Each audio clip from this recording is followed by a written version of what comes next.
In her poem, Walking to Oakhead Pond and Thinking of the Ponds I Will Visit in the Next Days and Weeks, Mary Oliver wrote, "I am wading along in the sunlight, and I'm sure I can see the fields and the ponds shining days ahead.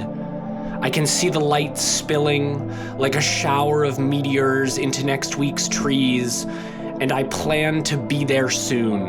And so far, I am just that lucky."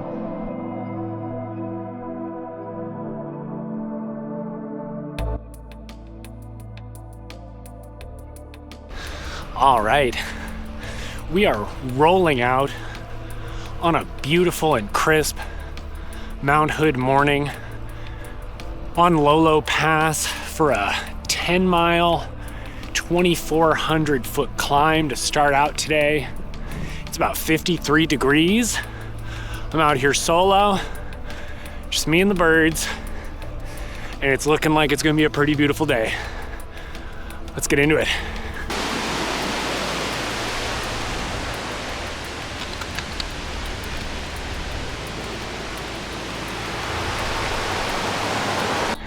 So I'm 2 miles into the ride.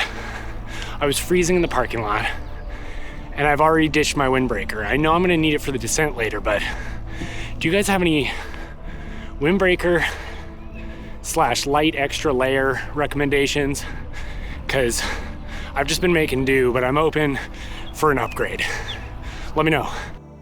When we take the time to invest in ourselves, to do the hard things, to put in the training miles, to go on big rides that take you everywhere and nowhere at once, we're gambling on the future. We're betting that the work we do today will make the days ahead a little brighter, a little easier, a little more open, and a little more genuine to who we want to be. I thought about all of that today while I was riding my bike at Lolo Pass. For those of you in the greater Mount Hood or Portland area, Lolo Pass is well known as one of the passes that'll get you around the mountain. It's been used since time immemorial as a passage around Hood, and emigrants on the Oregon Trail used it before the Barlow Road opened on the south side. I've always thought of it the way it is in the winter, impassable in gnarly conditions, or in the summer as a way to get to trailheads, but never really considered it as a place to get in smooth training miles on a summer morning. It's fascinating to retrace these lines that have been used as human passages for generations, to move through them under your own strength with the help of your bike, and to imagine families and travelers using these same corridors to get where they needed to go. On a quiet Tuesday morning, it was a perfectly meditative place to spin the wheels and think about times long past and times yet to come. In an earlier video this year, I talked about how, while I was still getting out on the big adventures, I was having a harder time getting out for the maintenance miles. The ones that make it so that when you're out with your buddies on a Saturday or a Sunday, you're not blowing a fuse trying to keep up. And I think admitting that to myself helped push me out the door to get out while I had the time and to do something a little bit more fun.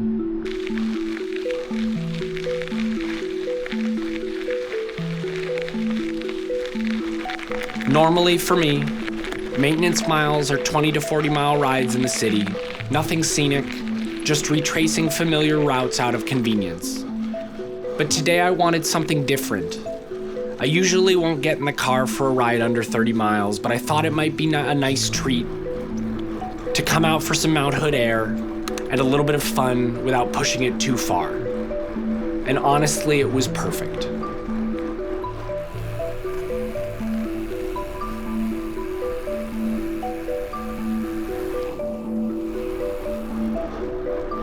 I know for some riders, this amount of pavement and this much utility corridor might not hit the spot, but after a summer full of scrabbly gravel climbs, it felt luxurious to be ripping up a well-maintained road and the big views of Mount Hood peeking over your shoulder the whole way up, were pretty darn good too.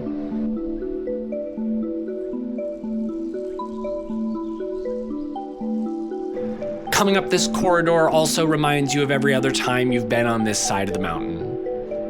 Camping trips, backpacking with friends, early morning hikes.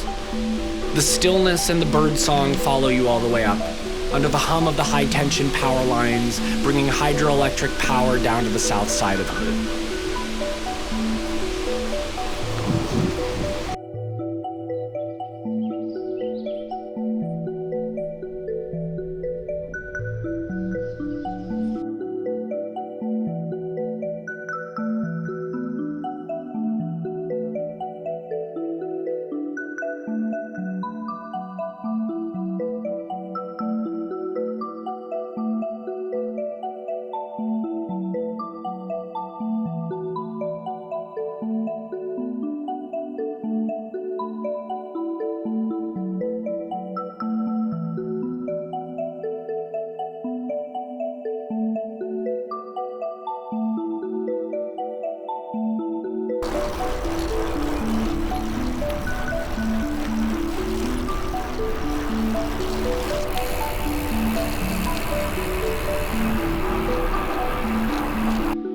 Got up to the top of Lolo Pass after 10 miles and 2,700 feet of climbing.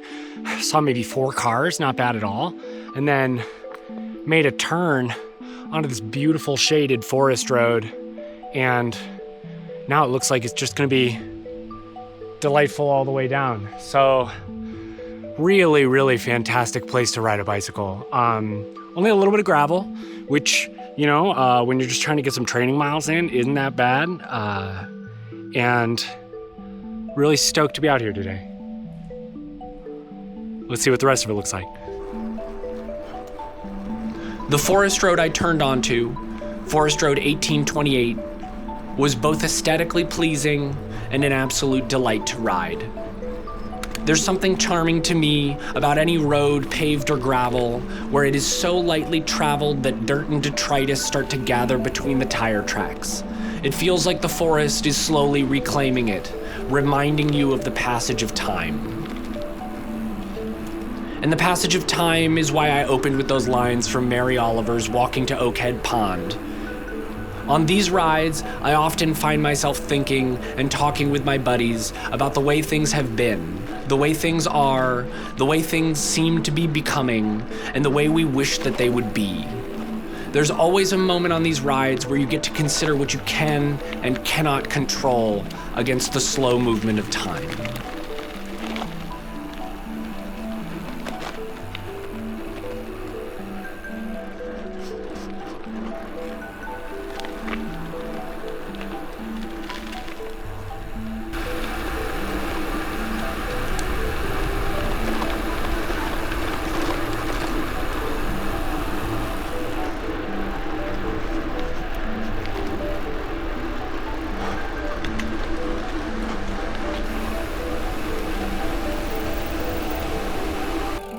All right, so there was another 1 mile and 500 feet of vert there, up near the top Spur Trailhead, but it was pretty easy work considering the pavement was pretty good. And now I'm pretty sure we got like 7 or 8 miles of downhill, and couldn't be any better. Really great spot to get the crank turning. Let's get on down. I've said it before and I'll say it again. Long, swooping paved descents on our national forests are about as much fun as you can have on a bike. It's interesting to see the different levels of infrastructure out here. Different levels of maintenance, different levels of traffic. But sometimes you get to use a piece of road that feels like a gift left just for you. And I suppose that's part of the purpose of these public lands. To access them, to recreate, to commune with nature, to find these moments of peace.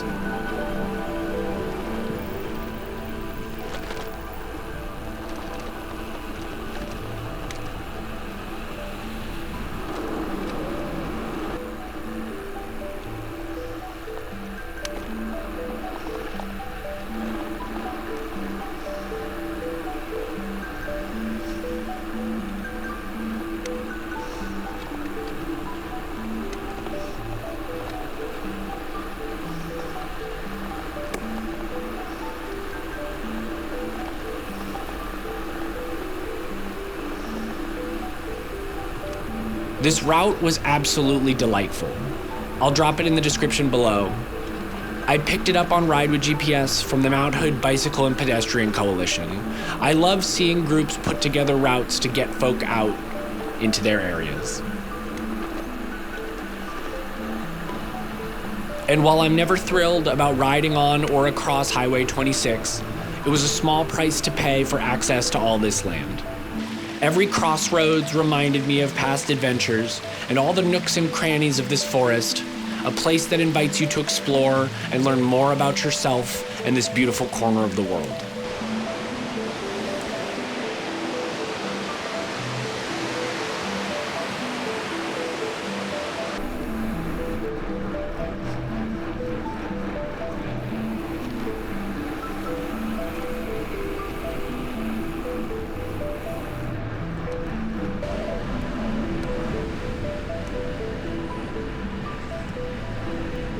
I'm looking forward to coming back, trying this again, and maybe building out the route a little further to reach some new territory that's still unknown to me.